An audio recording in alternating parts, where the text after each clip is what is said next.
चुनाव आयोग ने मिलके हरियाणा में वोटों की चोरी की है, लोकतंत्र की हत्या की है। करीबन 25 लाख वोटों की चोरी की गई है। एक के घर के अंदर 70 वोटें, 100 वोटें बताई गई हैं कि किस तरीके से एक परिवार के अंदर छोटे से कमरे के अंदर 80 वोटें, 100 वोटें बनाई गई हैं।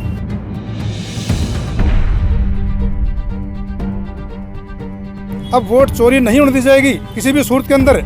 अब जनता जाग चुकी है और जनता को पता लग गया है कि पूरे देश के अंदर भाजपा वोट चोरी करके सरकार बना रही है, और उसी को लेकर आज हमारा ये कैंडल मार्च था, उसी के विरोध में धरना प्रदर्शन था।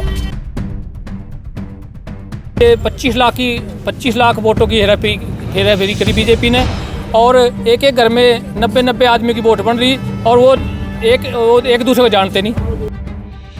आदरणीय राहुल गांधी जी के द्वारा हरियाणा को लेके एक प्रेस वार्ता की गई है, और उस प्रेस वार्ता के अंदर पॉइंट दर पॉइंट हमारे नेता ने बताया है कि किस तरीके से भारतीय जनता पार्टी और चुनाव आयोग ने मिलके हरियाणा में वोटों की चोरी की है, लोकतंत्र की हत्या की है।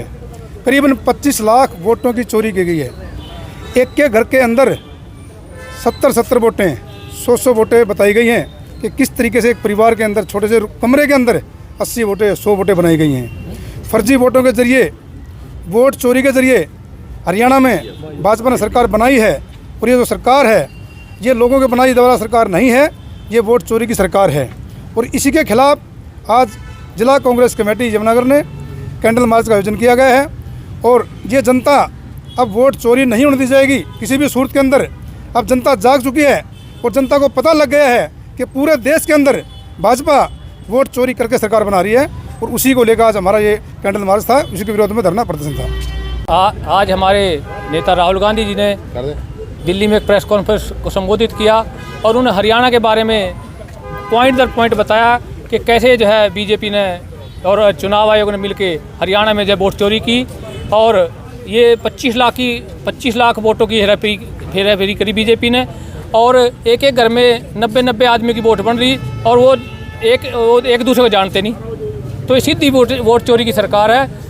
और उन्होंने जो है ये भी कहा कि मुख्यमंत्री जी जिस दिन चुनाव संपन्न हुआ तो मुख्यमंत्री जी ये हंस के कह रहे थे, भाई हमारे पास तो सारा इंतजाम है, घबराने की जरूरत नहीं है, हमारा राज बनेगा। तो इन बातों से पता लगता है कि बीजेपी का जो है पहले ही मनसा थी, पहले ही तैयारी थी भी चोरी करके सरकार बनानी, क्योंकि उसे पता था कि लोगों में उसका कोई रुझान नहीं है, बीजेपी का कोई रुझान नहीं था। इस बार बच्चे जिससे भी पूछते थे वही कहता भी कांग्रेस का राज बनेगा। तो ये तो जो है ये हरियाणा में भी और देश में भी वोट चोरी करके सरकार बना रहे, चोरों की सरकार है। और हम जो है प्रजातंत्र की हत्या करना चाहती है बीजेपी, उसकी कतई हत्या नहीं करने देंगे, और उनके खिलाफ जो है सड़कों पे और यहाँ विधानसभा में और लोकसभा में जो है हमारे सांसद उनके खिलाफ जो है आवाज़ उठाते रहेंगे।